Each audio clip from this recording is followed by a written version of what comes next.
ஒரு அப்பாவி மக்கள் மீது ஏதாவது தாக்குதல் ஏற்பட்டால் உலக வரைபடத்திலிருந்தே பாகிஸ்தான் அழித்தொழிக்கப்படும் அப்படின்னு சொல்லி அண்ணாமலை சொல்லியிருக்காரு. இதை நீங்க எப்படி பாக்குறீங்க? அதெல்லாம் வெறும் கற்பனாவாதம். அது அப்படியெல்லாம் ஒரு நாட்டை அவ்வளவு எளிதாக அழித்தொழித்து விட முடியாது.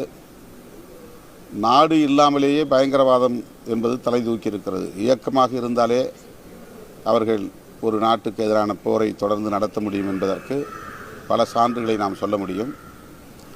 அகண்ட பாரதம் என்கிற செயல் திட்டத்தின் அடிப்படையில் பாஜகவினர் இப்படி சொல்லிக் கொண்டிருக்கிறார்கள். பாகிஸ்தானை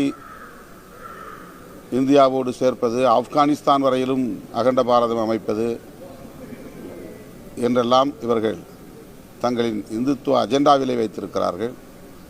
அந்த அஜெண்டா அடிப்படையில் தான் போரை விரும்புகிறார்கள். அவர்கள் பாகிஸ்தான் ஆக்குபைடு காஷ்மீர் என்கிற அந்த பகுதியை மீட்க வேண்டும் என்பது ஒரு கருத்து. ஆனால் ஒட்டுமொத்த பாகிஸ்தானையும் இந்தியாவோடு சேர்ப்பது, ஆப்கானிஸ்தான் வரையிலும் அகண்ட பாரதத்தை அமைப்போம் என்று சொல்லுவது 21ஆம் நூற்றாண்டில் அவ்வளவு இலகுவான ஒரு செயல் அல்ல.